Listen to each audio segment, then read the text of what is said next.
let me ask Tim Miller, because I can see you pulling a few faces in, but I'm just not entirely sure why. So explain what you're feeling right now about this. I just think this is like one of the most depressing 35 minutes I've ever spent in my entire life being on with these people. And I think that this is a big tragedy. I think in a liberal democracy, that we all should agree that people are responsible for their own actions, that people should be held accountable for their own actions as individuals. That this is not. I don't want this country to become Yugoslavia, where the Serbs hate the Croats, and every Croat is bad, and every Serb is bad, and every non-MAGA is responsible for Tyler Robinson's actions, and every MAGA is responsible for David DePape's actions. And we come on here and we shout at each other and we say that, oh, what did Kerry just say? Oh, that the liberals have become violent. It's a violent movement. It's like that is not true. Or that Wajahat comes on here and starts shout and not answer the question, shouting like, why are we? What is the point of this? But okay. Come back together. We should be able to come back together and engage on the merits of what happened. Every liberal is not violent. I know lots of liberals. I talk to a lot of liberals. A lot of liberals don't own weapons, don't want to have weapons, preach peace. There were obviously a lot of Christians and MAGAs and conservatives that preached peace yesterday, including Charlie's wife. Like, we're going to come on here and smear everybody from the other side and incite and have Eric come on and say, I'm angry and I want to go at war with the left. I'm sorry. I'm signing out from all this. I'm checking out from all of it. Tyler Robinson, what he did was horrible, and he's responsible for his actions. People are responsible for their words if they're lying, and they should be called out for it. But like, why are we doing this? I mean, Megyn Kelly yesterday was tweeting at me. Carrie retweeted it. She said to me, you gleefully canceled all of us for 5 years. One of yours killed Charlie, and then you laughed at our pain. But Carrie just said they did this. She used the word they. I didn't do any of that. I didn't laugh at Charlie. I didn't kill Charlie. I don't take any glee in his pain. It's really affected me emotionally in a pretty deep way. And I think that the way that we've all decided to treat each other on these panels, like we're enemies, and there's some civil war, when like the reality is a deranged 22-year-old that got radicalized did something really bad, and we should all fucking condemn it and say we don't want that to become a country where people do political assassinations. Unfortunately, I just don't think that we're up for that, and I've got to listen to this clown show, and it's pretty frustrating, frankly. And it's not frustrating, actually. It's really sad. It makes me sad. I'm depressed by it all. Killer of children, the number one killer of children and young teens in America, tragically, in the past 2 years, is guns. We have more guns. I'm just saying this is a fact. The number one killer of children and teens in the United States of America, and I think this is a sobering moment for everyone, because I got kids too, is guns. We have more guns, Pierce, than people. Now, I'm not saying that there's a lot of people who have Second Amendment. They're very responsible for the guns. But this 22-year-old Tyler, who was radicalized online, like Tim said, we don't know what's happening with him. He had clear access to guns. And I would hope that this is a moment where some people say, you know what? A majority of gun owners are very responsible. They are in America. That's also a fact. But maybe having this easy access to AR-15 style weapons, maybe just having some Except the difference here, so everyone knows my view about the gun issue, and ultimately I concluded this is an issue Americans have to work out themselves in their own country. And I got that message, which I think is completely reasonable. I feel the same way if Americans were telling us how to lead our lives here, so fair enough. But Eric, one of the things about that argument, which I think doesn't really apply here, is it looks like he just took his grandfather's old rifle. It wasn't a high-powered AR-15 he had personally gone and bought from a store where you could have a debate about whether someone like him should have had the access and so on. He just took his grandfather's old rifle. I'm not sure how you stop that happening, however many new laws you bring in for gun control. Hinted at this earlier. Everyone is accountable for their own behaviour. You shouldn't have your behavioural pattern dictated to by what the president does or anybody else. You, Wajahat, right? You're a smart guy. You're a passionate guy. You have a lot of strong beliefs, just like Charlie Kirk did. They didn't always interlock. Fair enough. But I found what you did yesterday was this mindset of, if Trump does it, I can do it.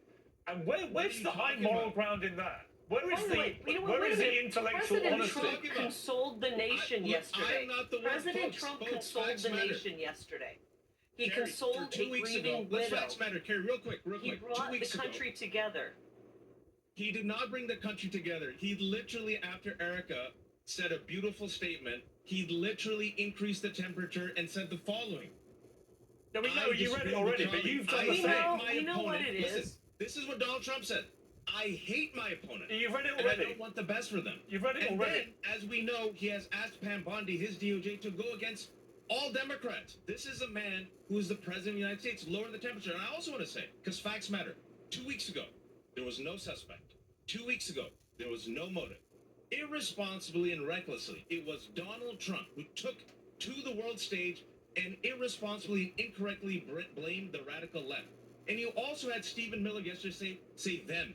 They're responsible. I'm not responsible. Tim's not responsible. It was Tyler Robinson. But you When called did Stephen Miller a Tyler Nazi Robinson? yesterday. And they said they. You called Lower the Stephen Miller. temperature, guys. Look to your leader, Donald All Trump. right, but Lower the I look temperature. to you, Wajai. You called Stephen Miller a I'm not the Nazi president, yesterday. Piers Morgan. You called him a Nazi yesterday, effectively. You said this No, sounds I like did an not call him a unhinged Nazi. speech That in was J.D. Germany Vance. from J.D. Vance 1939. called Donald Trump Fine, America's but here's Hitler, my point, and Donald Trump rewarded him by making him the vice you want the president. you want the right to brand Stephen Miller a Nazi in the middle of his speech at a memorial service, and then whenever you're challenged about you raising the temperature to such ludicrous levels of comparing people on the Trump MAGA right to Nazis and Hitler and so on, whenever we say to you, well, why are you doing that? You say, but Trump does this and Yeah. Trump does that, No, and no, Stephen not Miller does really. this. What No, you that- don't you're- do he's is right. what you He's don't right. do is look That's at yourself exactly and what go, you're doing. how should I behave? I don't think it's appropriate for you to be calling people Nazis on stage at a memorial service. So, Piers, do you think it's appropriate for the president of the United States, who's far more powerful He than just me, did it the guy again. who tries to It's be you man, I'm talking to. reduce He the just did stakes? it again. It's you. Furthermore,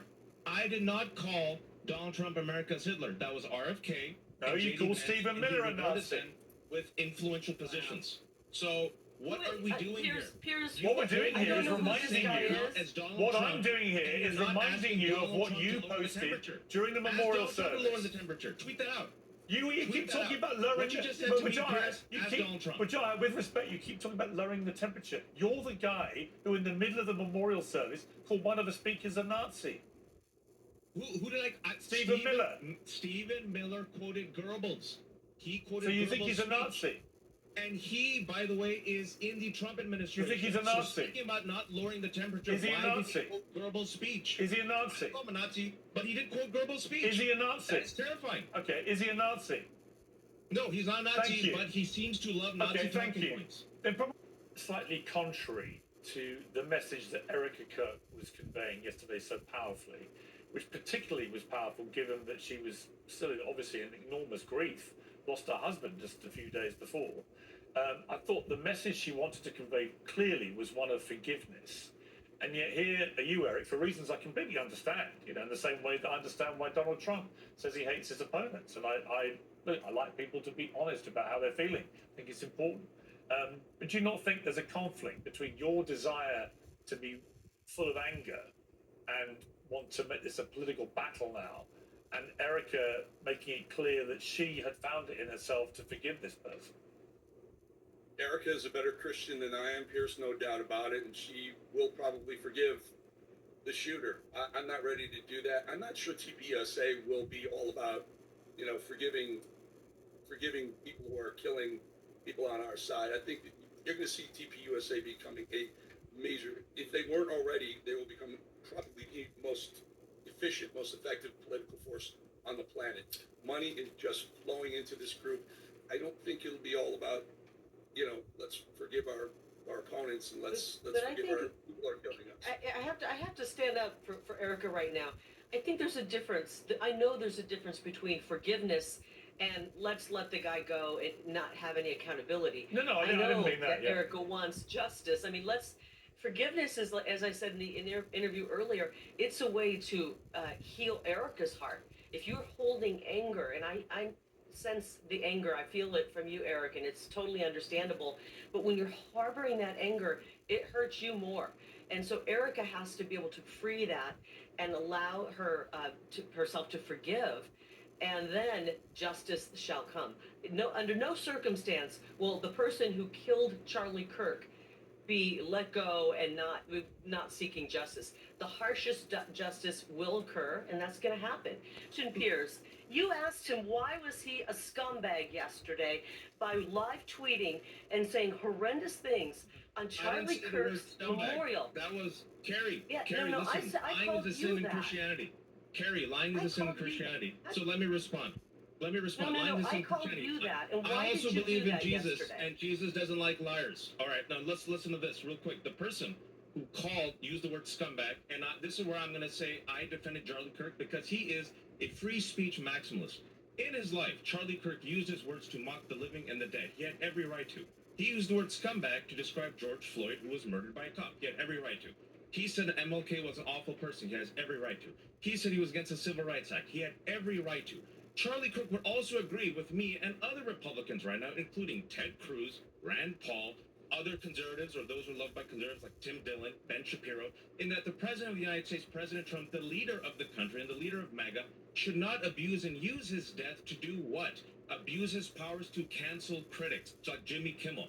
I think Charlie Kirk, in his words, with his life, if we look at what he said, would say, you know what? My critics can debate me, they can mock me. His producer. On the cross, our Savior said,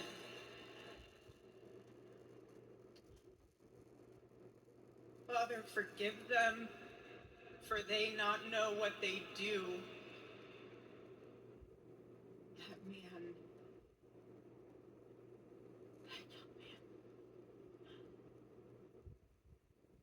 I forgive him. Not hate his opponents. He wanted the best for them. That's where I disagreed with Charlie. I hate my opponent. And I don't want the best for them. I'm sorry. I am sorry, Erica. But now Erica can talk to me and the whole group, and maybe they can convince me that that's not right, but I can't stand my opponent. Charlie's angry. Look at that. He's angry at me now. Notorious candidate for a Senate seat in Ohio, and it turns out that a former buddy of his has leaked some text messages that he sent in regard to Donald Trump dating back to 2016. Now, J.D. Vance was very critical of Trump. That's not a secret. But it turns out that he even compared Donald Trump to Hitler.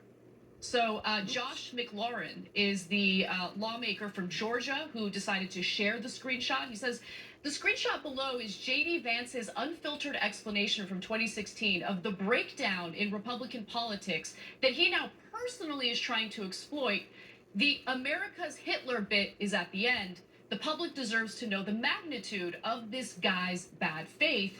And then he shares the screenshot of the text message. I'm going to read it in its entirety because I think all of it is fascinating and it shows you what J.D. Vance really thinks, but will clearly message something completely different for his political aspirations.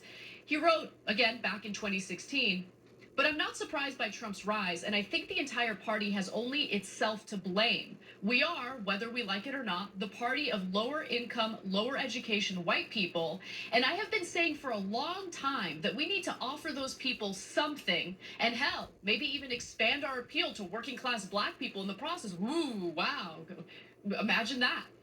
He continues to say, or a demagogue would, we are now at that point. Trump is the fruit of the party's collective neglect. I go back and forth between thinking Trump is a cynical person like a-hole, like Nixon, who wouldn't be that bad and might even prove useful, or that he's America's Hitler. How's that for discouraging? Yeah, well, how's that for a sleazy liar? And I don't mean that text. That's where he's being honest. So I'm going to get to that in a second. First of all, unendorsement from Trump coming in 3, 2, 1. Okay, so we'll come back to that too. But that text message, well, that's the real J.D. Vance. He's talking to, at the time, a friend, now I suppose a former friend, right? And he's telling his real feelings. And he thinks Trump might be the next Hitler. He thinks, hey, maybe we could actually try to help black people too. He's honest about who his voters are. He's honest all throughout that text. Now, the current J.D. Vance is the sleaziest liar you'll ever see. He's kissing Donald Trump's ass on the left, the right, the middle. And oh my God, he's using every critical race theory nonsense talking point from the right wing to alienate blacks and to get white and by his own admission, uneducated whites to hate black people more.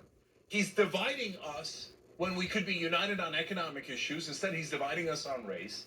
He's going with the worst hatred. He's helping to work with a guy he thinks might be Hitler. Does it get any worse than that? And the answer is maybe. The other guy in the race on the Republican side is Josh Mandel. And he is another guy who is nuclear level toxic, okay? It's a house of horrors on the Republican side. By the way, you do have an alternative in that race.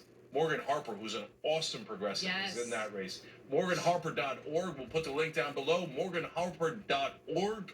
Make sure you're checking that out because she's running as well. When she actually did a debate against Josh Mandel a couple of times, she humiliated him. Mm-hmm. It was awesome to watch. Yeah, I'm a huge fan of Morgan Harper. She came in studio for an interview when she ran the first time, and I found her to be incredibly impressive, obviously very progressive, and I really hope that she wins in that race.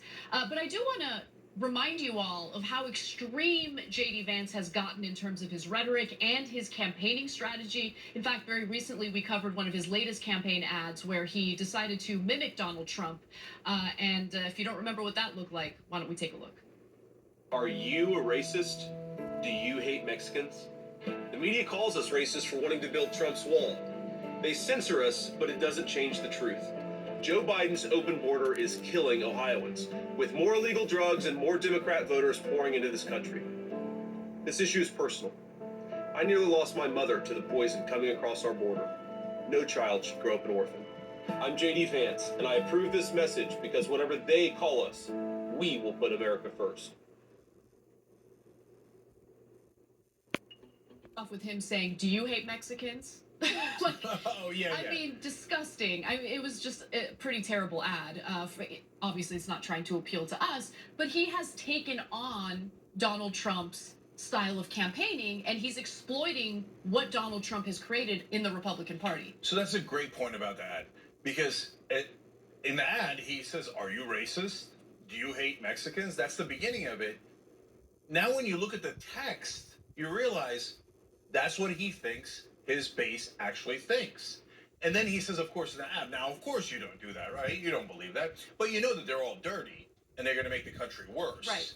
So he's smart enough to know what the political dynamics in America are.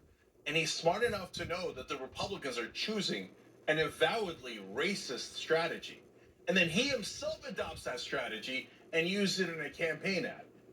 It's just, look, when you sign up to be on Hitler's team, it's just hard to get worse than that. But Jake, he just wants that Senate seat so bad. I mean, doesn't that make it better? Yeah, by the way, every Republican who's kissing Trump's ass just for a Senate seat, Dr. Oz, among many others, I mean, there is no end to the shame that you should live with for the rest of your life. Look, I think this is why so many Americans have lost trust in our institutions, which is honestly a pretty dangerous climate to live in, right? They don't trust our politicians. How could you? When this kind of news comes out and it's abundantly clear that politicians don't really stand for anything, they just go with whatever political wave is going to be beneficial for their political campaigns. And remember, J.D. Vance was critical of Trump before and then later apologized about it. For instance, he wrote a column back in February of 2016 in USA Today where he said that Trump's actual policy proposals, such as they are, range from immoral to absurd. In October of 2016, he described Trump as reprehensible in a post on Twitter. He also stated his intentions to vote for the independent presidential candidate, Evan McMullin. And later, when he realized that maybe that's not going to help him with his campaign, he deleted those tweets and apologized. Trump surprisingly endorsed him anyway because he thinks that J.D. Vance is the best candidate to win, Republican candidate to win in that race. But let's just hold and see how he's going to take the latest news where J.D. Vance had basically called him Hitler.